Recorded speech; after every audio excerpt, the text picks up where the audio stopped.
We're back with our next dynasty. We started the Florida Gators dynasty on Friday, and now we're rolling with our offensive coordinator dynasty. We're going to be at Missouri State. So we did this last year with an offensive coordinator dynasty.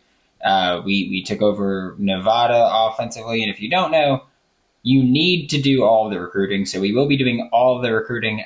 Defensively, my approach, as long as I'm the offensive coordinator at Missouri State or anywhere else, is to just recruit defensive players that fit the like the archetype. So if you've got speed rushing edge rushers, then I'm going to recruit speed rushing edge rushers.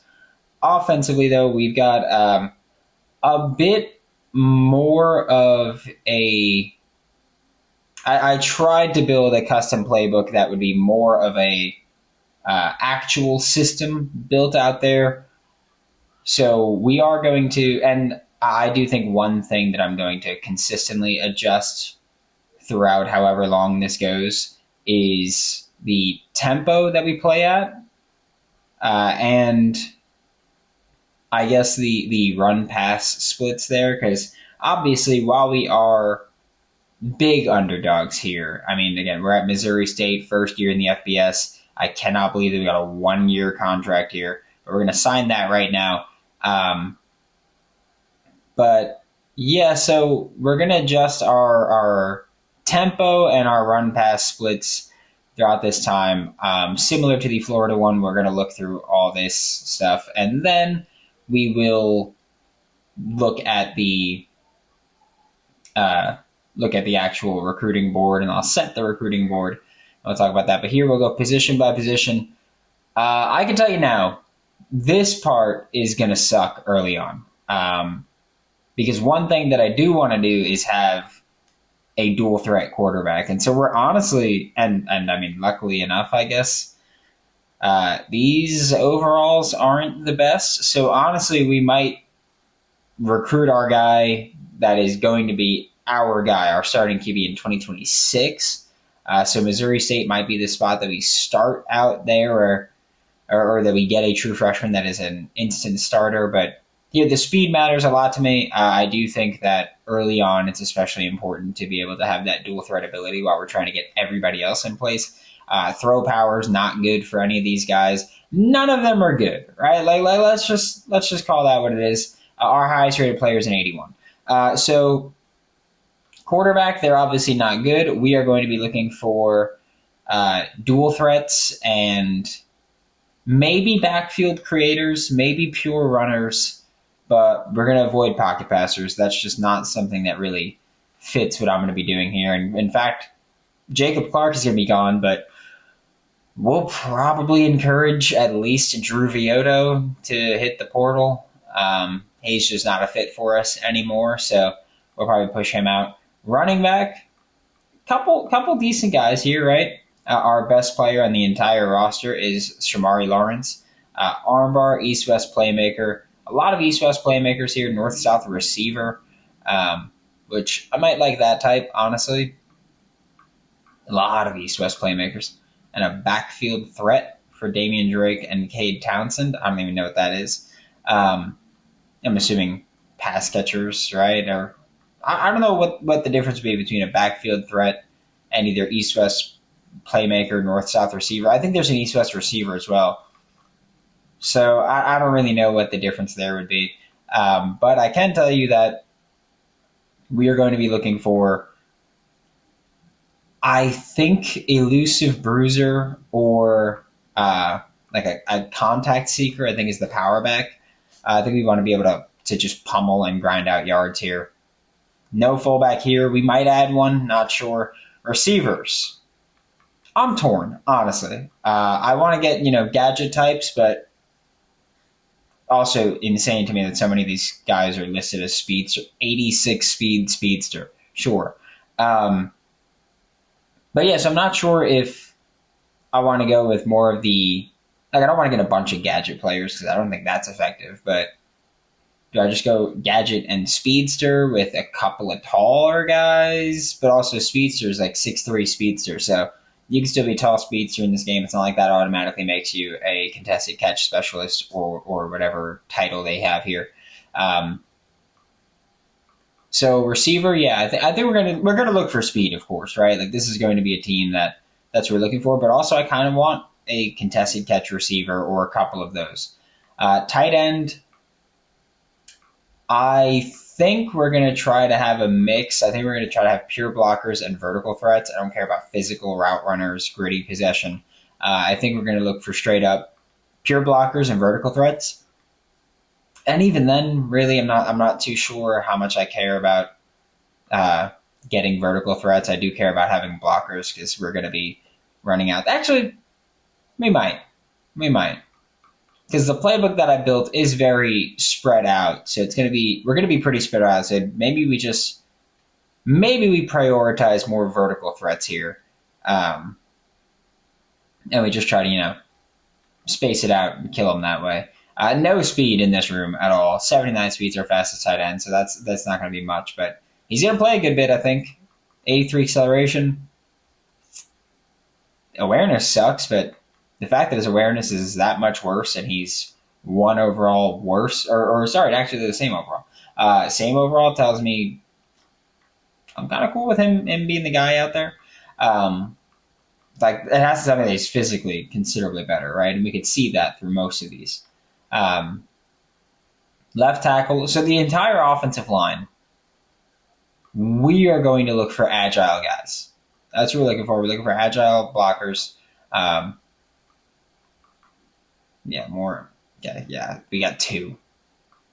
3 in the entire team. Agility, going to be an important thing here, right? 79 agility. Part of that is because we are going to be looking for more finesse type blockers because we're going to be running a lot of zone. But also when we do have pullers, I want them to be athletic enough to get out there, right? Like 53 speed, 67 excel, 49 agility, 45 change of direction. Like that man isn't going anywhere. Like he's not pulling at all. We have dart, so we have tackles pulling. So yeah, Braden Thompson probably not going to be a big fit for us, but we'll see. Might play him. Defensive line here: left edge speed rushers, right edge speed rushers, and a power rusher, but mostly, almost exclusively speed rushers. So that's what we're going to be doing. On the interior, pure power, speed rusher, pure power, gap specialist, a variety, but power for the most part.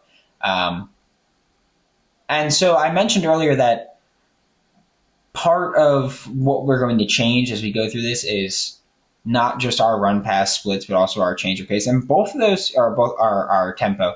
Both of those kind of play into when we're a team that's this bad, right? 66 offense, 64 defense, 65th overall.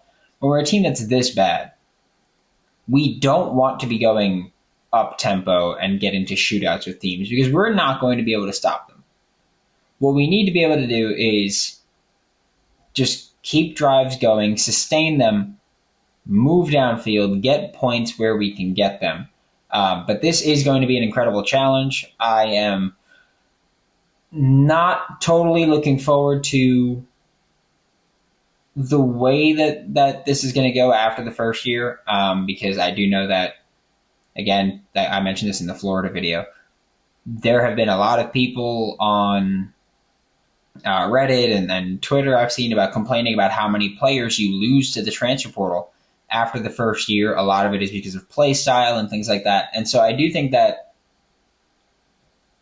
having a system that you're going to play by is very important in this, where already we got the deal breaker there. Championship contender. All right, Jalen, just leave now. You're at Missouri State. What were you thinking? Like, what were you thinking would happen? Championship contender. Nonsense. Anyway, so we don't want to get into shootouts. I think having a system in place that you can stand by and have translate is big. And I think that after Missouri State, wherever else we look for jobs, because I don't intend on staying here, wherever we look, I think I'm going to take into account if they have guys that fit what we want. Because at Missouri State, the goal is win 4 games. I don't know if we'll do that. But we're going to put up a fight, right? That's going to be our goal. But if we do get retained, then I want to have guys that fit our system. And I think that's going to be an important part about any rebuild that anybody does, or any build that anybody does, is going to be, especially if you are playing the games, find guys that fit what you want, find guys that fit what you do, and make that work. And I think that's going to be a really important part here. And I think that's what we're going to be looking at here.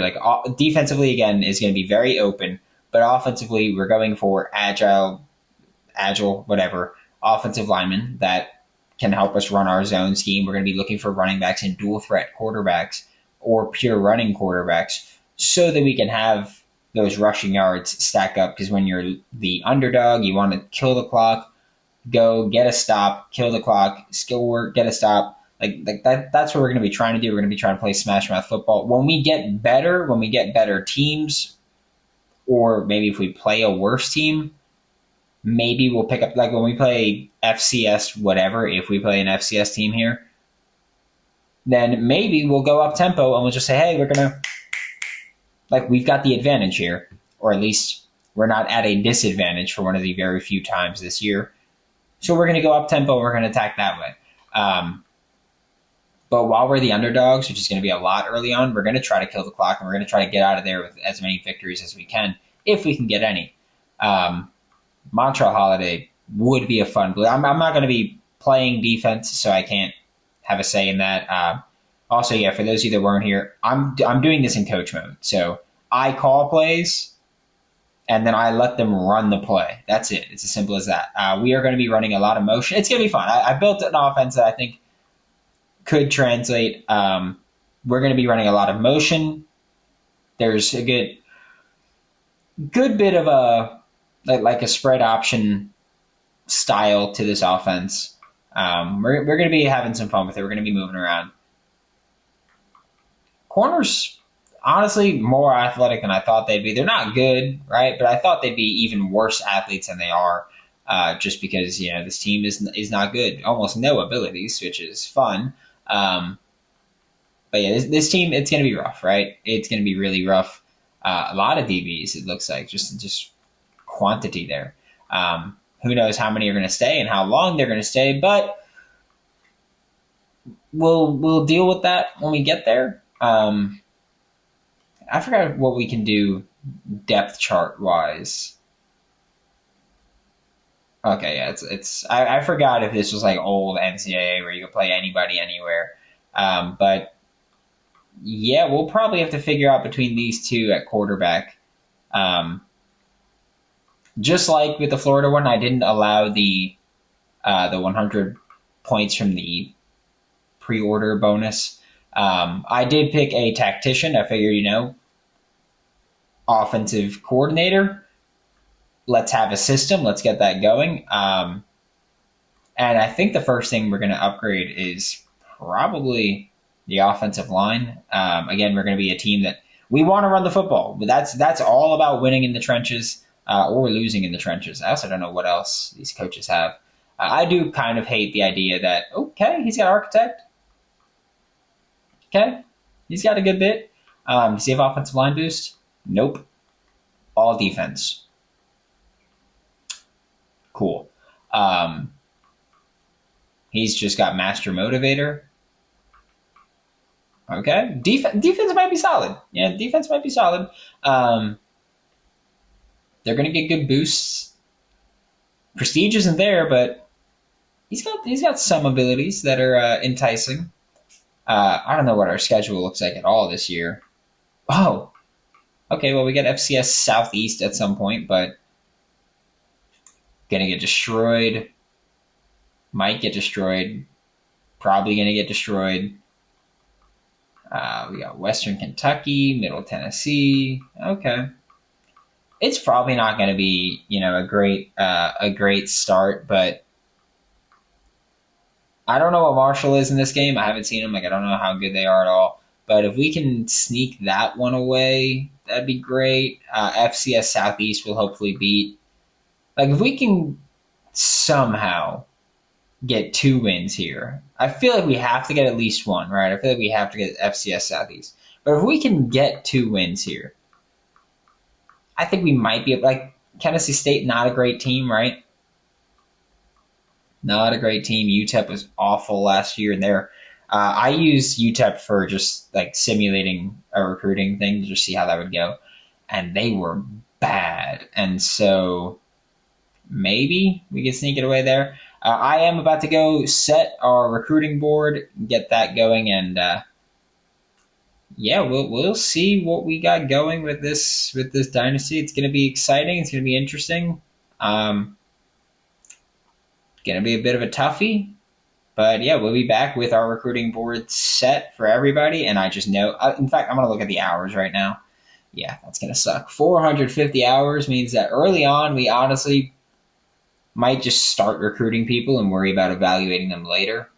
Might just send out a bunch of scholarship offers and just see what we have. But we're going to look at that, set it up, and yeah, we'll be back with as much of a recruiting board as we could have. Honestly, I'm probably not going to set 35 targets right now. I'll probably prioritize some positions and just worry about adding people that fall through the cracks later on down the line.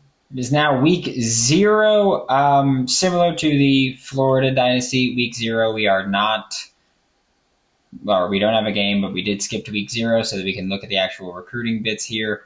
And let me just say that there were a bunch of players that popped up with transfer portal risks, and that's going to be the case because look at all these players already showing up with playing style. Proximity to home is fine. Championship contender, none of those guys are going to be here next year, right? Because we're not going to be a championship contender. Program tradition, we're fine. Brand exposure, none of these guys are going to be here next year because we're Missouri State. I do wish that they had things where it's like, nobody at Missouri State is caring about brand exposure, which I know a lot of people equate brand exposure to like NIL. Nobody's coming to Missouri State for those reasons. So I do wish that it's like on the default roster, at least, that those don't exist. Pro potential, no one's coming to Missouri State thinking, hey, this is the spot that's going to get me to the NFL. So that doesn't make sense. Stadium atmosphere, nothing. Conference prestige, I mean, I don't get it, because how could you be unhappy with conference prestige in the Conference USA when you were just an FCS team? You were undoubtedly at a better conference spot than you were before. Coach stability, that's just time. Playing time, we'll see. Graduating quarterback seniors, quarterback position group grade, committed quarterback prospects. So guys might hit the portal because of things like this. Looking at the class, I haven't assigned any of the points yet. There are quite a few. So what I did was I sorted through who was the most interested. And honestly, at this point, like a 3-star edge, I don't care what his rating is. He's going to be one of the better recruits that we're going to be able to get. And so I'm going to just hammer some of these guys that do value Missouri State here. Especially if they're a 2-star, I don't necessarily care what they bring to the table so much in terms of talent. And nobody else has us in their top 10, so that's fine. And I do think that right now, like, we're going to be the only ones that offered quite a few of these guys. Like, and these guys that don't really have offers from other schools. I mean, look, Troy is probably going to overtake us for Deion Shockey, but we'll fight, right? And like there's other schools here that are on this list where if they choose to get involved, they're going to win. But part of that is why we've got it's not bad, right? Not bad. But we just gotta scout these guys at some point. I'm gonna prioritize scouting the guys that are higher overalls that we haven't scouted yet. So we'll get the results of Deion Shockey on the edge, who isn't good. Again, 87 acceleration, honestly, could make him just even usable at that point. And Siaki Iosefa, 83 acceleration, 78 finesse moves. Again, they're not good. We're never going to have good players at Missouri State. That's just something that we accept here. And yeah, there's a bunch of guys that don't have us on their list at all, we'll try to recruit some. We'll push for some, but yeah, for now at least, it's going to be a little tough. I might just send some points into Coronado there, just to have points put into him, into his recruitment there. If Missouri wants Adonis Jordan at some point, they're probably going to be able to come get him whenever that is, which wouldn't be surprising to, I think, anybody, right? I think everybody would go, yeah, well, they want him. They're going to go get him. I don't necessarily care about being like, oh, I need to put all my points into put all my hours into our offensive targets. We'll get who we get when we get them, right? And if we can prioritize just being a better team here and winning games and helping us in other areas, then so be it, right? It's complementary football.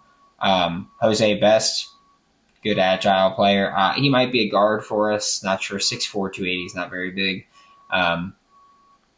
Like Tony Coronado, like 6 foot 285 is small.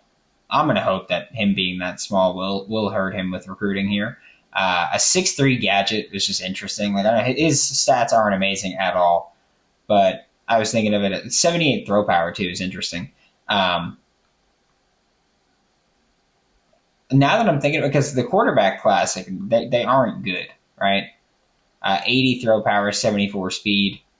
74 speed, 77 throw power, 80 throw power, 81 speed is the best we've got. But like, if we can get where's Felix Douglas as our 6'3" gadget, 78 throw power, 83 speed, our top target's John Trapp, right?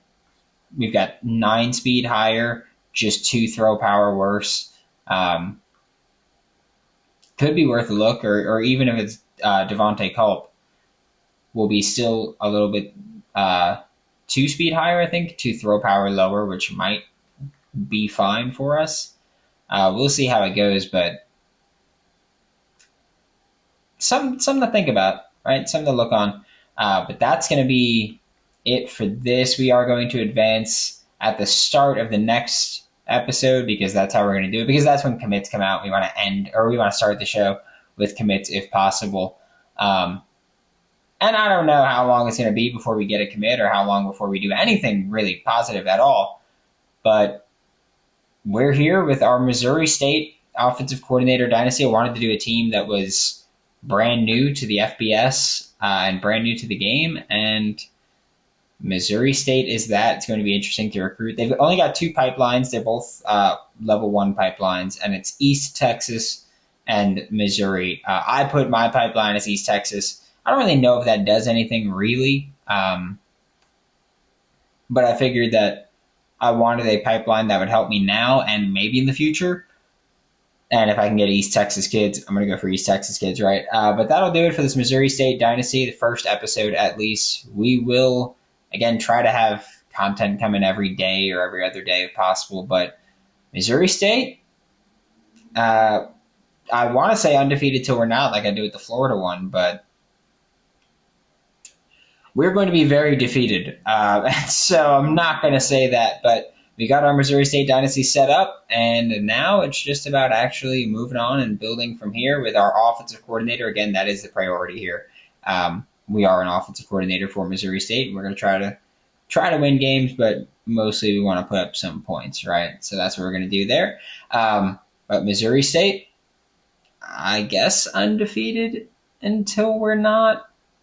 I guess we'll go with it. Sure, but we'll be back next time. Please do be sure to like, subscribe, comment, whatever it is you want to do. And thank you very much for tuning in.